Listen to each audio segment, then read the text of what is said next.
Shalom.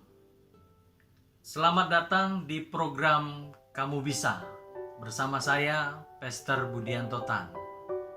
Saya berharap kamu sehat jasmani dan rohani.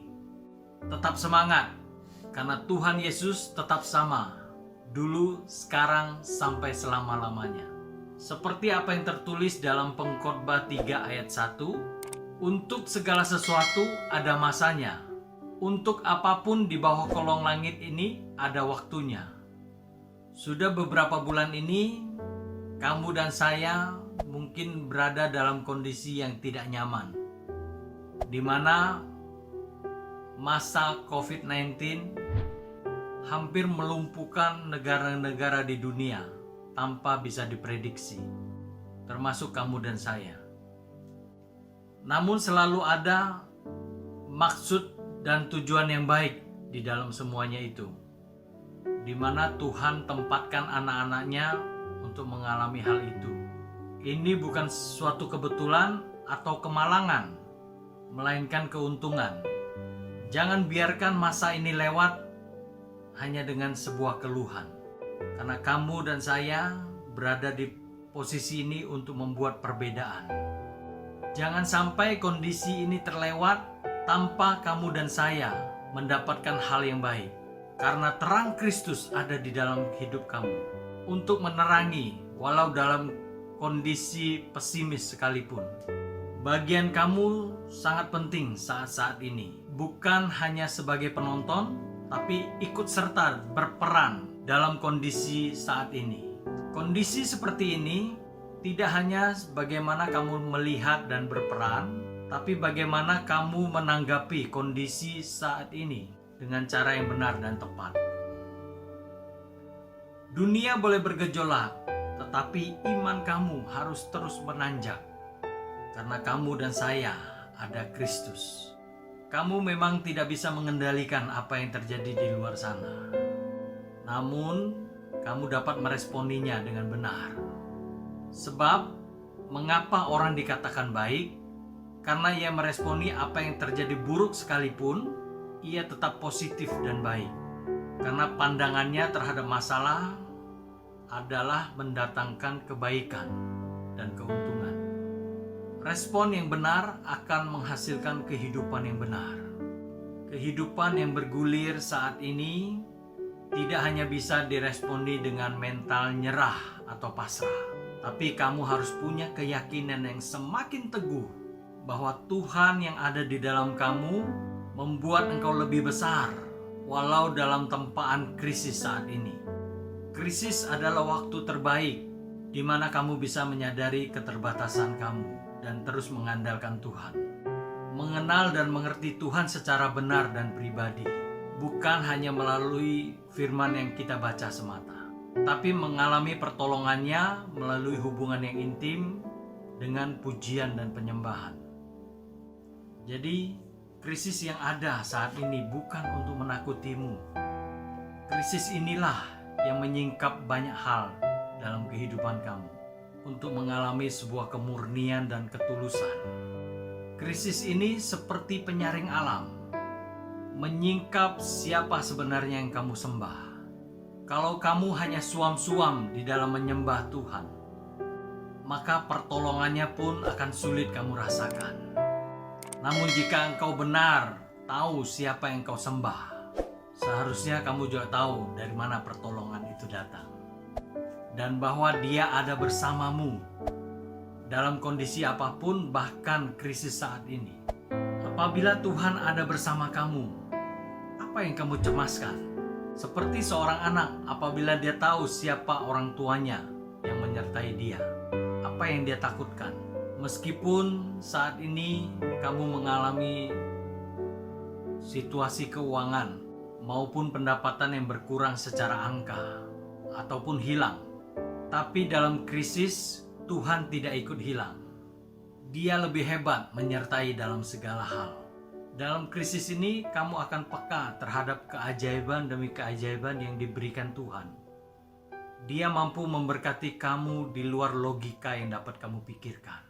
Kamu tahu, dalam krisis ini banyak sekali orang bersaksi tentang pertolongan Tuhan yang terjadi pada mereka, bahkan di saat-saat mereka tidak berdaya. Krisis inilah waktu yang teramat baik, di mana banyak hal disingkapkan dalam kehidupanmu. Krisis membuktikan siapa orang di sekitar kamu yang sungguh-sungguh mengasihimu dan yang memanfaatkan kamu. Siapa yang tetap memilih berjalan bersama kamu, atau siapa yang memilih meninggalkan kamu. Critical time merupakan waktu yang baik untuk mencari dan mengetahui siapa orang yang dapat diandalkan atau siapa yang harus dilepaskan. Orang yang tadinya begitu aktif dalam pelayanan dan bersenandung paling indah saat di gereja bisa menjadi orang yang begitu cepat menyerah, bahkan gampang putus asa, egois, dan mementingkan diri sendiri. Ini akan membuktikan siapa yang tulus dan siapa yang palsu. Jadi, saat inilah waktunya di mana kamu mau mencari pemimpin atau bawahan maupun partner yang andal. Siap dalam segala kondisi, menerima dalam berbagai situasi. Sekaranglah waktunya. Salah satu yang disingkapkan dalam krisis ini juga baik untuk diri sendiri, yaitu kekurangan dan kelebihan kita. Di area mana kita punya celah atau lubang, di area mana yang menjadi kekuatan kita. Krisis ini bisa menjadi titik balik kalau kita mau belajar dan tidak enggan menerima kekurangan dan mengasah kelebihan kita dan menyusun kembali celah yang ada selama ini. Namun, jika kamu memungkiri lubang kecil, akan menjadi lubang besar dan semakin merusak kamu, lebih besar dan lebih buruk lagi. Apa yang tertulis dalam Filipi 4 ayat 13? Segala perkara dapat kutanggung di dalam Dia yang memberikan kekuatan kepadaku. Selama kamu mengerti siapa kamu di dalam Tuhan, apapun krisis dalam kehidupanmu, Tuhan yang akan memberi kekuatan. Ini juga bisa membantu kamu untuk mengintrospeksi diri. Bagaimana hubungan kamu dengan Tuhan selama ini? Apabila kamu tidak mengerti, bagaimana kamu dapat menemukan kekuatan yang ada di dalam kamu di dalam masa krisis ini? Namun, jangan juga hanya datang kepada Tuhan pada masa-masa krisis. Begitu makmur, lupa diri. Karena hadiah yang Tuhan berikan untuk kamu menggambarkan siapa kamu di mata Tuhan. Kenalilah sumber kehidupanmu, menyembah yang memberi, bukan hadiah yang kamu dapatkan. Sumber lebih berharga daripada ciptaan. Nilai yang didapat dari siapa yang menciptakan. Jadi, jangan mengandalkan sesama ciptaan. Bersandarlah kepada Tuhan. Karena Tuhanlah pokok anggur. Kamu dan saya adalah ranting-rantingnya. Jika kamu tidak terhubung dengan baik, kamu akan menjadi patah. Sebaliknya, apabila kamu melekat dengan erat, akan memberikan kamu kekuatan yang lebih besar ketika kamu bisa melewati badai saat ini. Kamu tidak akan memegahkan diri, tetapi tetap rendah hati. Karena kamu dan saya sadar apa yang membuat kamu mampu, apa yang membuat kamu bernilai dan berharga di hadapan Tuhan. Tuhan yang sangat baik dan setia menyertai kita. Maka letakkanlah perspektifmu secara benar melalui kebenaran firman Tuhan yang tidak hanya sekedar dibaca, tapi direnungkan sampai menjadi sebuah tindakan. Ketika kamu hanya melihat masalah sebagai masalah, kamu akan teralihkan apa yang harus kamu lakukan, yaitu mencari solusi dan menjadi solusi bagi sesama, agar terang Kristus yang ada di dalam kamu tidak menjadi sia-sia, melainkan bisa menyelamatkan banyak jiwa. Itulah sebuah perbedaan kamu di dalam Kristus Yesus.